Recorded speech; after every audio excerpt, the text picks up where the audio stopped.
All right, our timer is up. I'm going to be putting up the doc cam and we're going to be looking at this together.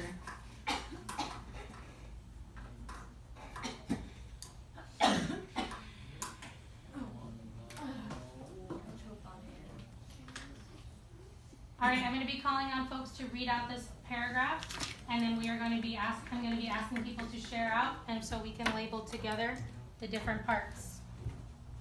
Our first sentence, can we get a brave volunteer to start us off? Johnny? First sentence. In the poem, what teachers make... Sorry, pause really quick, Johnny. One voice, Johnny's voice. If you started talking, pause it. Go ahead. In the poem, what teachers make, poet Taylor Molly uses thought-provoking figurative language and repetition to send his audience a powerful message. A teacher's work is some of the most challenging and outstanding work a person can do. Thank you. What did we label that with? Johnny, can you hold on? I love that you want to share. Can somebody else maybe share so we can get another voice in the room?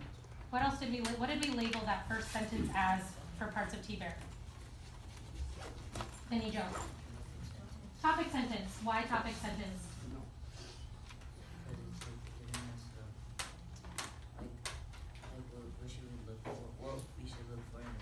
What we should look for in the poem and in the paragraph, right? So it's telling us the name of the poem. I'm underlining this specially because this is what I'm going to be looking for from you when you write your high quality analysis paragraph. Tells you the name of the poem, tells you the poet's name, and it's telling you what the message is that they see the author has in their poem. These are the three main parts of your topic sentence. I see people copying that down. I'm going to wait a second before we move on.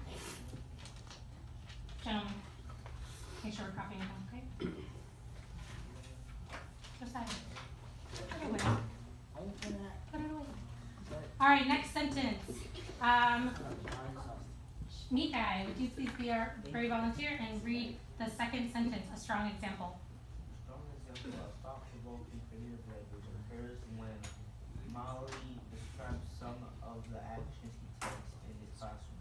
Great. So for this sentence, our second sentence, who in here labeled it T? Did anybody label it B? I don't label this one. Fanny Joe, you have a B. For background information, why did we label it B?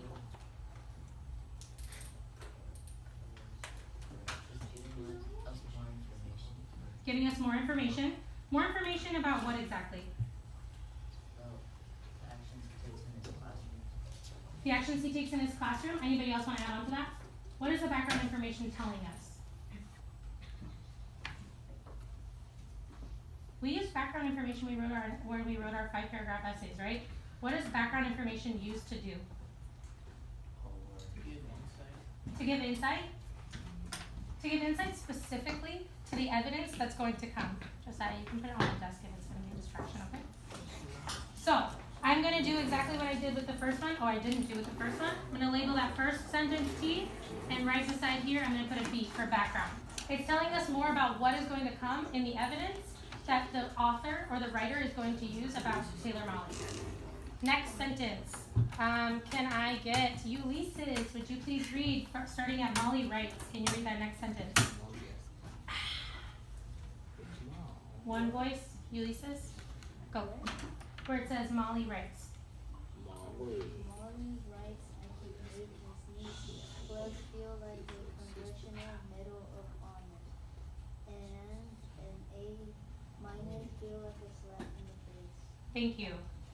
Ajani? I put E. You put E. E for evidence. Why would we put evidence? Because it's like evidence like how he makes his kids feel. It's evidence about how he makes his kids feel. Why else do we call it evidence? Marie? It's a poem? It's a quote. A quote is a form of evidence straight out of the text, right?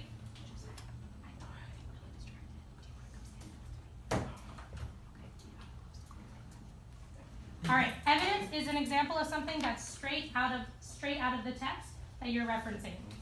Great, thank you. So I'm gonna underline that one, just to differentiate between all my highlighting. And I'm gonna put an E next to it. Next sentence, Molly uses these two similes. Does somebody wanna volunteer to read that? Huh? Does somebody wanna volunteer to read our next sentence? Molly uses two similes. Molly uses two similes to explain that he can make a student feel incredibly proud of C+, yet also incredibly embarrassed when showing him A-. Thank you. What did we label that as? Anybody, what did we label that as for T-Bear?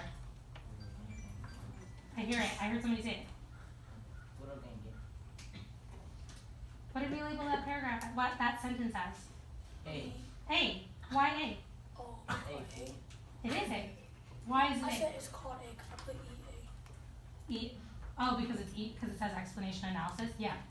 Why did we call that, why do we think that that sentence is an analysis?